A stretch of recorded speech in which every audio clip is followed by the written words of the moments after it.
Good morning, everyone, and good afternoon to some of the classrooms joining us right now. Happy World Oceans Day. Welcome to the very first hangout in our Exploring Oceans by the Seat of Your Pants series today. There'll be 26 Google Hangouts with leading scientists, explorers, and institutions to celebrate our oceans. And we're very excited to be bringing all of these experts in the classrooms today to hang out with your students. So we'll be sharing the wonder of our oceans today and, of course, the need to protect them. So my name is Joe Grabowski, and I'll be your host today. I'm absolutely thrilled to introduce Asha de Vos today. She's a Sri Lankan marine biologist, ocean educator, and pioneer of blue whale research in the northern Indian Ocean. She calls the whales she studies the unorthodox whales because after years of researching them, she's discovered that they're simply different. So I think she's going to share a little bit of that with us today. She established her own Sri Lankan grown non-for-profit, Oceanswell, and she also runs the Sri Lankan blue whale project. So it's the first long-term study of blue whales in her region. She is also the first and only Sri Lankan to have a PhD in marine mammal research. Asha, how are you doing today? Super. Very excited to be here. Awesome. Well, I'd like to congratulate you as well on recently being named a National Geographic Emerging Explorer. That's quite a cool honor. It's very exciting for me. All right. Well, I will let you take over and meet our classrooms. We have two classrooms from the UK joining us today, as well as a classroom joining us from Doha in Qatar. So I'm here in Canada. It's a pretty big international party to kick things off today. Perfect. Awesome. Morning, everybody. Morning, afternoon, what is it? Good morning. I turned the mic on so you guys can say good morning if you want. Good Or morning. afternoon, I guess. Good afternoon. Good afternoon. Wow, this is cute. I mean, don't you think it's beautiful that we have so many people, we can be connected in this one tiny space from all over the world at different times of the day? I think it's pretty magical that I'm able to sit here in my house in Sri Lanka, and I assume some of you know where Sri Lanka is at least, and be here and tell you a little bit about this incredible population of blue whales that I work with. So if you guys are ready, give me a thumbs up. We can get going. Sweet. All right. So I'm going to try to share my desktop, which might be a little bit messy, but it's okay. And okay, can you see that? Looks good. Okay, perfect. Okay, can you see it? I can't see your faces right now, but I'm going to tell you a little bit about my sort of my whales, as I like to call them. To me, it's like I call them the unorthodox whales of Sri Lanka, and I'm going to tell you why very soon through the story of these whales. Okay, so I hope you guys are all ready and excited, and you've got your ears sort of pricked up to hear just a few exciting things about a population of blue whales that we've only just started to learn things about. But to tell you a story, like any good story, you need some context, right? So I can't just tell you a story out of the blue and expect you to be excited about it. I want to tell you the backstory. I want to tell you how I got to this point, how I started this work. And I think in many ways, that's almost as important, or if not more important, to share to all of you. So you can see that I am exactly like all of you. And I started in pretty much the same way, with a dream as a 6-year-old, flipping through National Geographic magazines. So it's indeed a huge honor that I have been picked as a National Geographic Emerging Explorer as a result. But, you know, like you know, I just, that's where I started, and I didn't want to let go of my dream. And today I have this incredible piece of work that I get to share with people like you. But this particular story starts not very long ago, in 2003, so maybe 13 years ago. And as I glance around your classrooms, I feel like there may be some of you who are younger than that. So maybe it feels a long time ago to some of you. But it was, I was working on a whale research vessel that was circumnavigating the globe. Now, I wasn't on the vessel through the whole journey. I'm from Sri Lanka. I need visas to go to any country, so it restricts a lot of what I do. But I managed to get onto this boat in the Maldives and Sri Lanka. So if you're not entirely sure where these two countries are, after we talk, maybe you should just run off and have a look at the world map. Sri Lanka is this beautiful teardrop-shaped island in the middle of the Indian Ocean, and it's called the Pearl of the Indian Ocean. It's paradise. So we were on the water, right? And so like this photograph here, what I want to show you is this is what the day looked like. The sea was flat. It was like a mirror. It was glass. You could see as, like so far, like the horizon, there was not a ripple really to talk about. And also as a result, it was really hot, pretty sweltering. And also, because there's no wind, but it's okay, you're standing out there. And this vessel, we were actually doing some research on sperm whales. So we were actually tracking these sperm whales by dropping a special microphone called a hydrophone, which is for underwater purposes, into the water, looking for these sperm whales. And then we were going and doing what we call toxicology studies. So we were trying to understand how much pollutants these animals have in their body, and therefore how much pollutants we have in our bodies as a result of being sort of on the same level of the food chain. So in the daylight hours, as we did this work, we would also have someone standing up on deck, looking out for signs of life. Okay, so these are really expensive expeditions, and when you're on the water, you want to sort of take as much data as you possibly can to ensure that no money is wasted. And it so happened that that particular day, I was the one standing on deck. So I was standing on deck and staring, really keenly with my eyes glinting into the sun. And I was looking for this. I hope you can all see this. It's a photograph of a sperm whale exhaling or blowing. And since we were tracking them, this is what I was looking for. You'll notice that the exhalation that you see at the surface is sort of like bushy. It's not very tall. And it's off to the left-hand side. And I don't know how many of you know this, but whales in general, you can tell quite a few species apart from each other by the shape of this blow, the height, the shape, and the direction. Sperm whales are pretty characteristic. They're quite neat because they have these square heads, and they only have one nostril or blowhole on the left-hand side. So that means when they exhale, the spout goes off onto the left-hand side, right? So from a distance, you can usually tell, especially if it's a nice calm day, you can usually tell if it's a sperm whale. So I was out there. That's what I was looking for. I was really intent on finding the sperm whales that we'd been tracking. And staring into the sunshine, my eyes were burning because it was so hot, but I didn't want to stop because it was so important. But then as I kept searching, I saw this. Now, if you looked at the previous picture and you look at this, you can probably tell that the blows are pretty distinctly different. I saw this and I thought, wow, here we have this incredible, powerful, misty, tall blow that is not of a sperm whale because it's vertically up, and it could only be from a very, very gigantic animal. And I was completely stoked because I knew at that point that I was going to see my very first blue whale. Now, at the time that I saw my very first blue whale, I was 23, so I wasn't necessarily very young, but this was my first opportunity. So when I saw this, I got really excited. I called down to the captain on my walkie-talkie and I said, Bob, we have to move forward. At 11 o'clock, 2 kilometers away, there's a blue whale. It's so huge. Look at that misty blow. I mean, it can only be a blue whale. It can't be a sperm whale. We have to go see what's happening. And so he got really excited. He starts driving the boat in that direction. And I was very worried about losing sight of this incredible moment. So I was staring out and looking. And then suddenly I was imagining things because I realized it wasn't one blow. There were 6 blows in the distance in an area the size of a soccer pitch. Now, each of these animals is as long as a basketball court, right? So you think about how gigantic these animals are. And then you have so many of them in a small area like that. Kind of tight, a little bit like sardines in a can. And it makes you wonder what on earth they're doing. And at that point, I had just finished my undergraduate degree. So I started thinking about what my professors had told me, what my textbooks had said. Like all of you, your teachers have told you stuff, you read stuff on the internet, you've read stuff in books. And I was trying to assimilate all that information to understand what this moment really meant.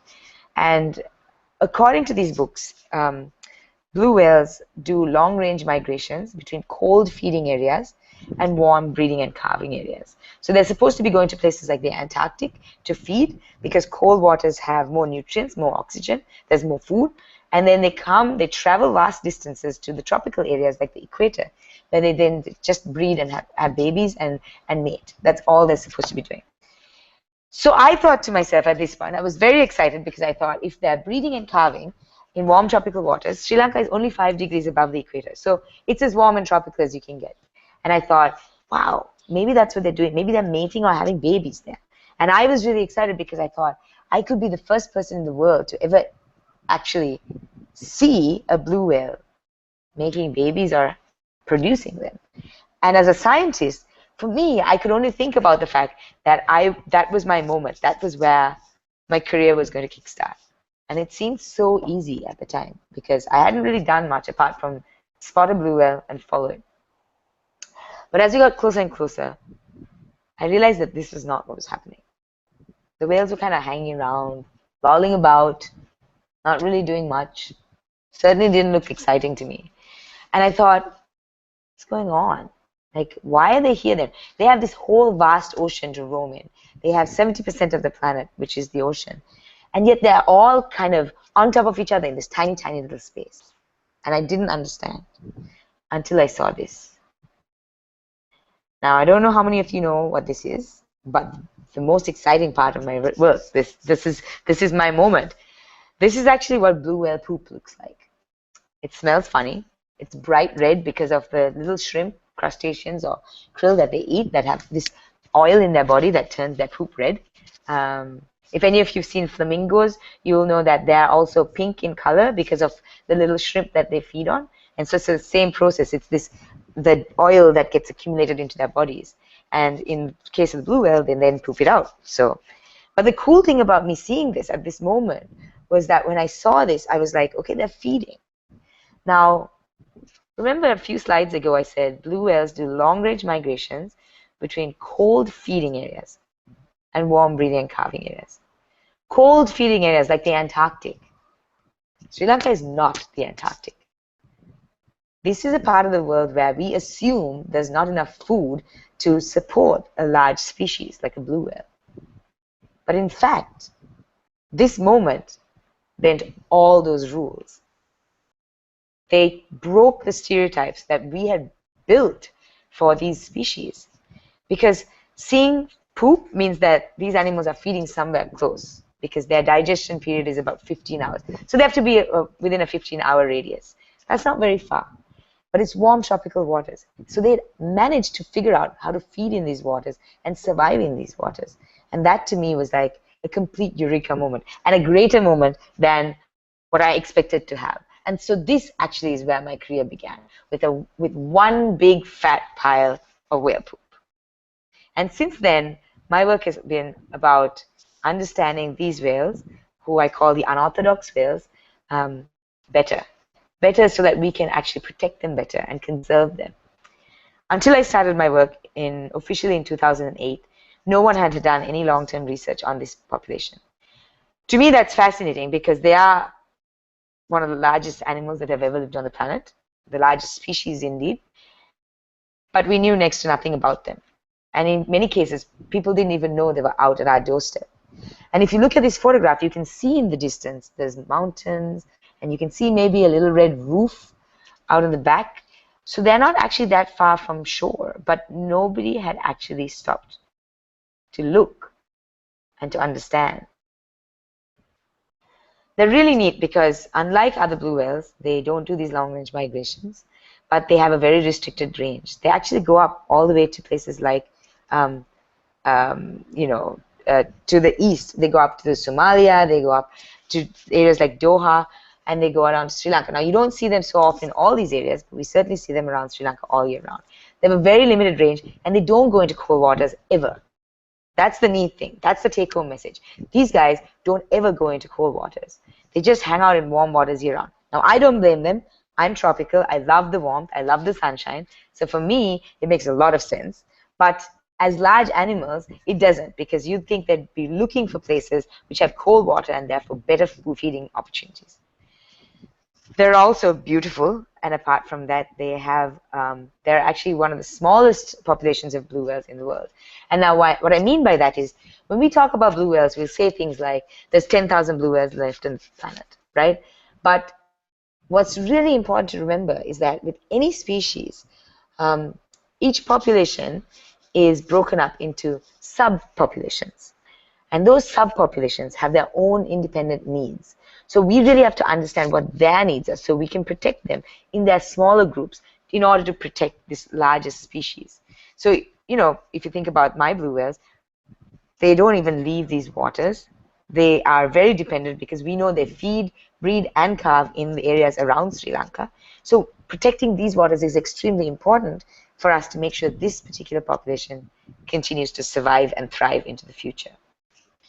These guys are pretty small. They're called pygmy blue whales, but they're still 80 feet long. And true blue whales are 100 feet long, so they're still pretty large, 80 feet long. They have the weight of an elephant.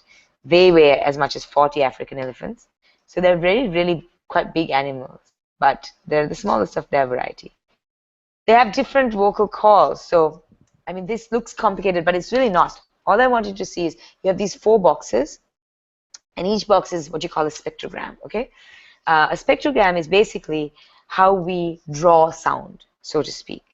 So on the long axis, on the y-axis, we have frequency. On the x-axis, we have time. None of that matters. I just want you to look at the 4 different boxes and look at how the squiggly lines change in each box. And the squiggly lines depict a sound. And you can see it's quite different in all 4 of these areas. So they have a very different vocal call. And that's really important for us to know. The Northern Indian Ocean population is the ones I work with in Sri Lanka.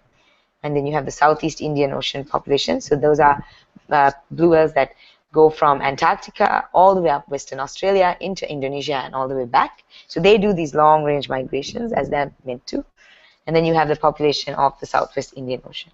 So they have a distinct dialect. So the thing about that is that if you're hanging out, right, in a neighborhood and you don't speak the language of the person next door, that means you can't ask them for anything. You can't ask them to be your friend. You can't ask them to go for dinner. You can't actually hang out with them because you can't have a conversation.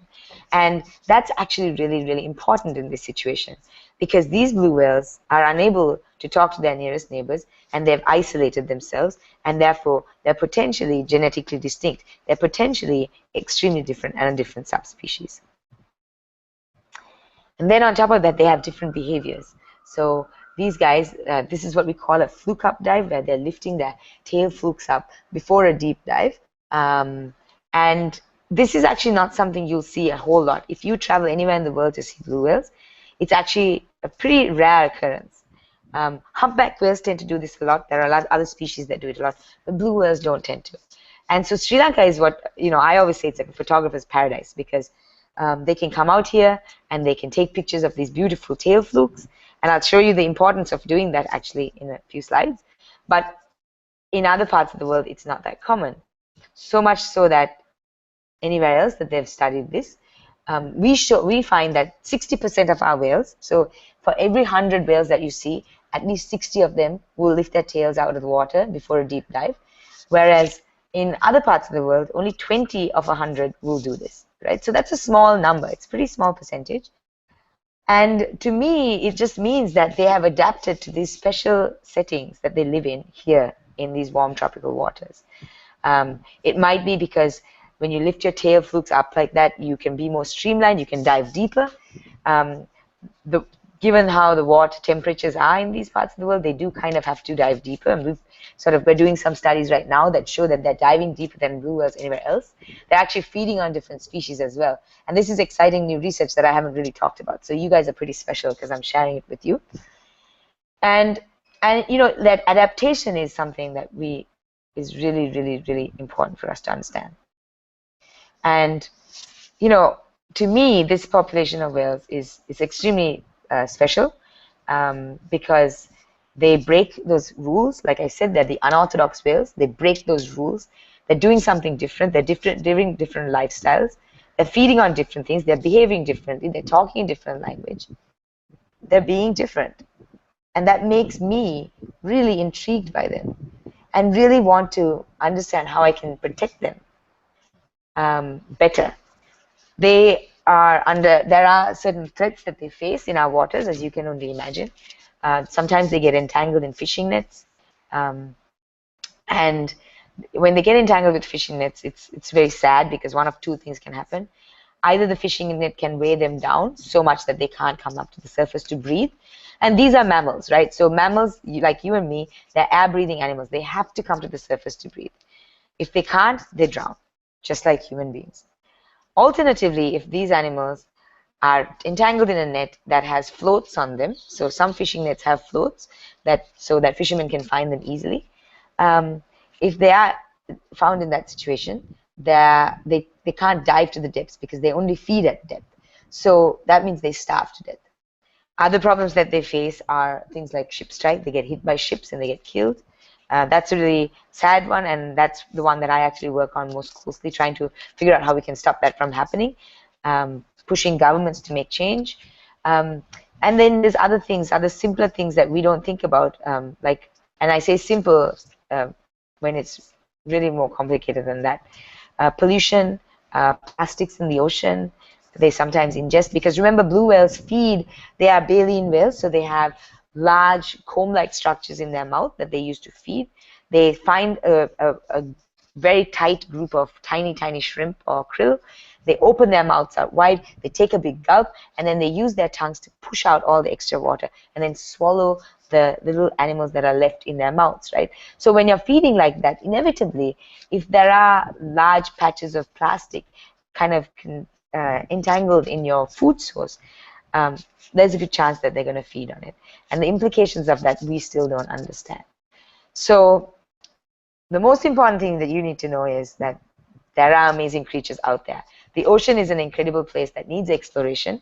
We've explored 95%, sorry, only 5%, leaving 95% of the oceans for all of you to get out and study and look at and understand and be excited about. And remember, it's not a big blue tank of water, because if you lift the lid off and look inside, there's a whole lot of magic that no one ever expected. This is the largest animal that's ever lived on the planet, and not one person had studied them before I came along. So if there's such a large animal out there that goes unnoticed, imagine all the tiny, tiny things out there that you all have the opportunity to get out and check out someday.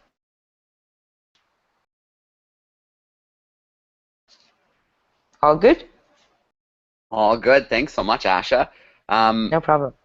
If you want to pop back in, you just have to hit the green button again, the share screen, and we'll be able to see you again. There you are. Okay.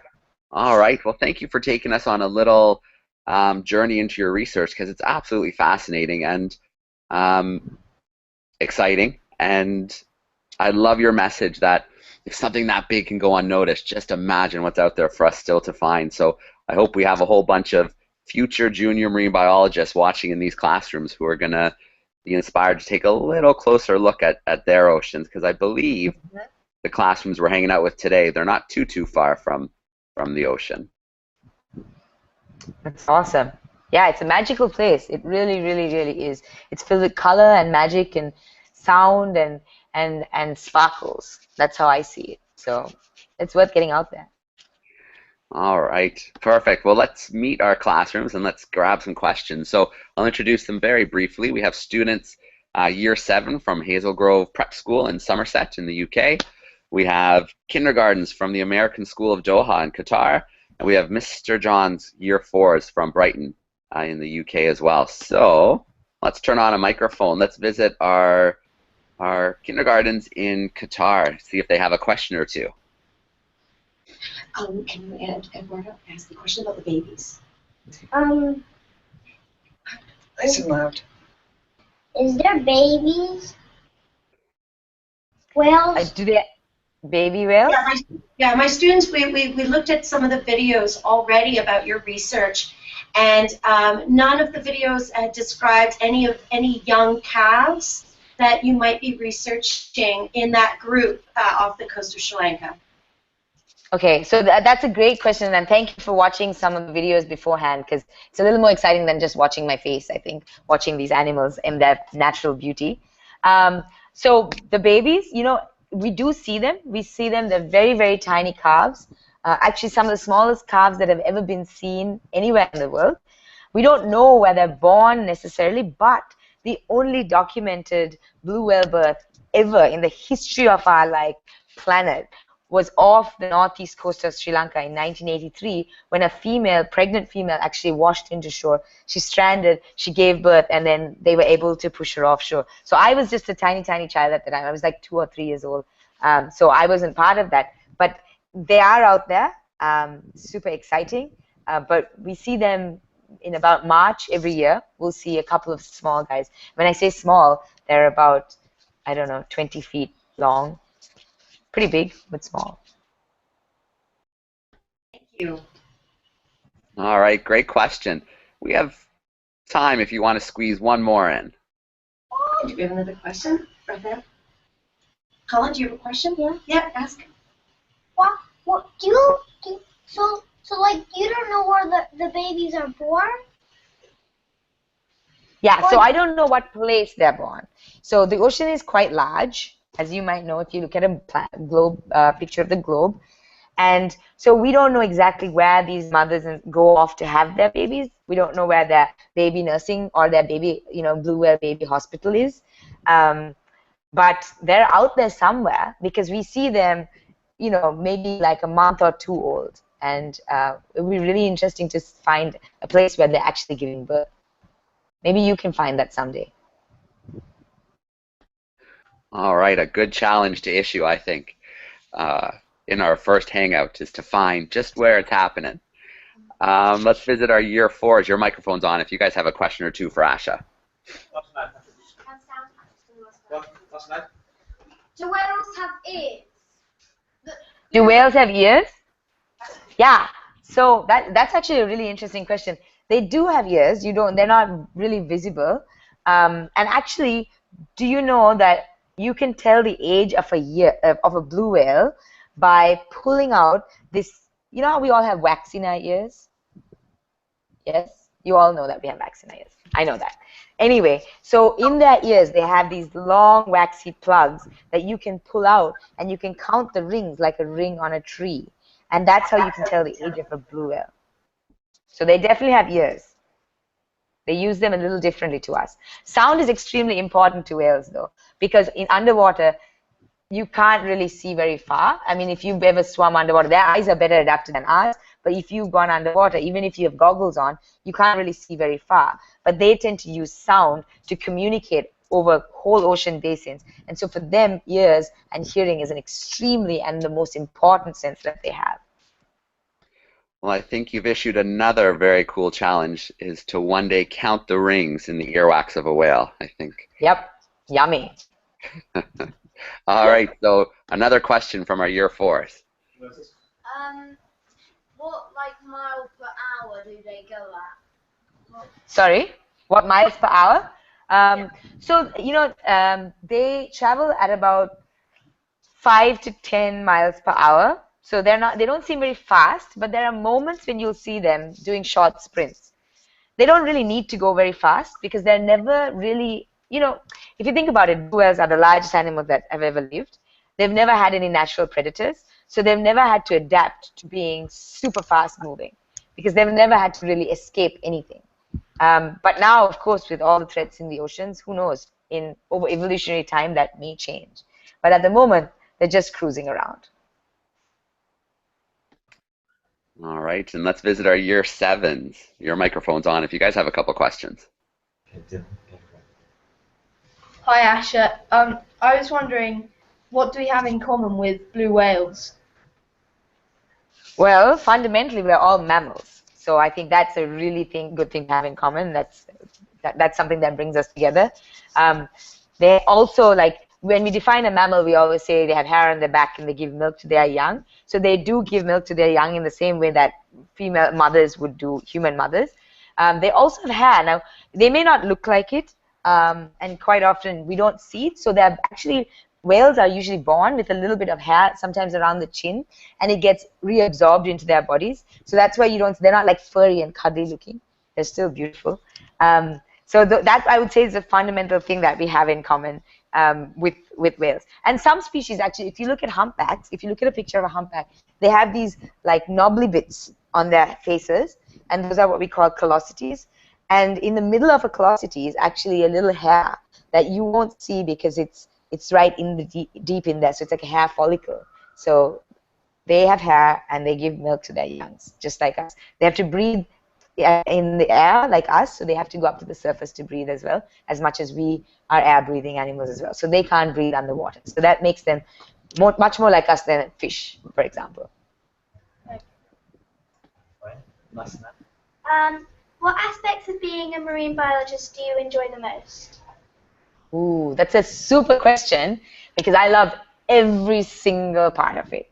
I love the adventure that is involved in going. I know that sounds really crazy because I mean, I can't, you know, it's all, because being a marine biologist means there's all these different components that come together. So I love the adventure. When I was a kid and I would look at National Geographic magazines. My dream was not necessarily to be a marine biologist, but to be an adventurous scientist. And I want to discover things that no one had discovered, and adventure and explore and just be in the world and just see it for what it was.